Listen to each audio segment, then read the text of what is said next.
Well, it must be bedwetting season because I am getting a lot of emails in regards to whether chiropractic can help children with bedwetting. Can chiropractic help children with bedwetting?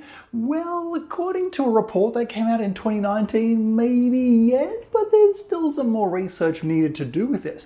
So let's have a little bit of a dig into why chiropractic may be able to help with bedwetting. Indeed. So, bedwetting, also known as nocturnal enuresis. Now we can have different types of enuresis. So we have ones that occur during any time during a day, but today we're going to be talking specifically about nocturnal enuresis, the one that tends to cause a lot of bedwetting concerns in children. So how does it actually come about? See, the neurology behind urination is actually quite complicated. We have on switches, we have off switches, we have conscious control over both of these, and all of this happens at different areas inside our body. At around 1 to 2 years of age, we start expanding in our bladder so we can start holding a little bit more inside us. And then by around 3 years of age, that conscious control, that's when that one starts to really kick in. We start to be able to hold off or delay the process of going to the bathroom. Now, this is where we start to see those photo finishes coming through, you know, where I gotta go, and it's either going to be a make it or a uh-oh. This is what's happening at around 3 years of age. Now, this system starts to develop even more until around 5 years of age, where we would expect to see over 3/4 of children able to consciously and properly control urination both in the day and at night. And in fact, by 7 years of age, over 90% of children have got this down pat. This is why medically they look at the age of 5 as being a cutoff for when it starts to become a bit of a condition, and we start to label that one as enuresis. So why then does it even happen? Now, this is where some of the complexity behind enuresis starts to kick in. Is it primary enuresis or secondary enuresis? Has it always been there since the get-go? Or have they had a period of 6 months or greater where they didn't have any nighttime accidents and they've just started back up again? Has it only occurred during the night, or have there been episodes during the day as well? Accidents during the day, this could be tied in with things like constipation or a UTI. Even conditions like diabetes can trigger daytime urination accidents. Are they quite stressed, or are they quite anxious?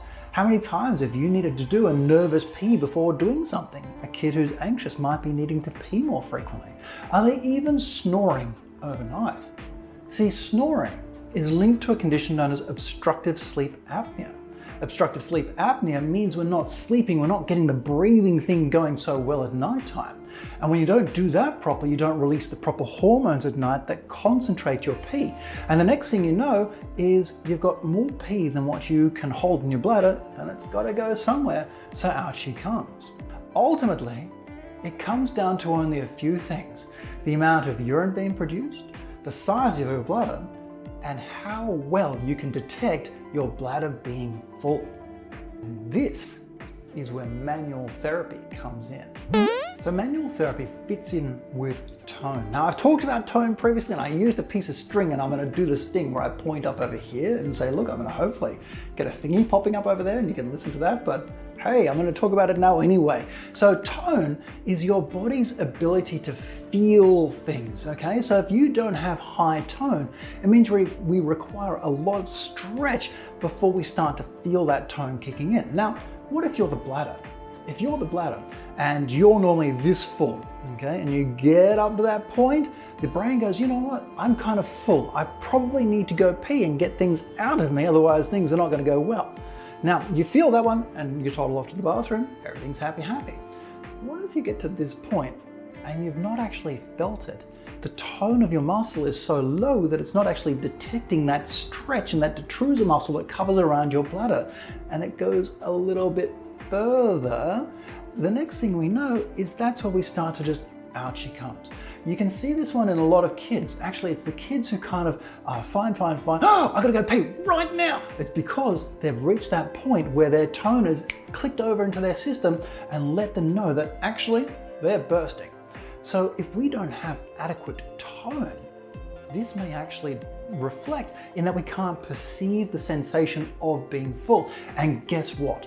Manual therapy is able to influence tone.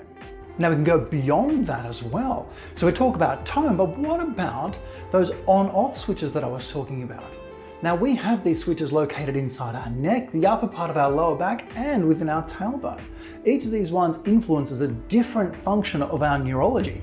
But if we have a region that's not working as well as it could be, could that also influence that neurology in that area?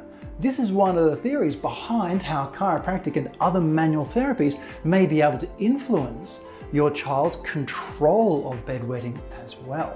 So you can see bedwetting is actually quite a complicated issue with many reasons for its development.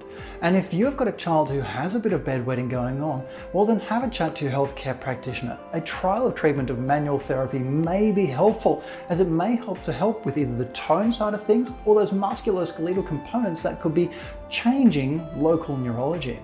Otherwise, if you have any questions about this, you're more than welcome to ask Dr. Christian.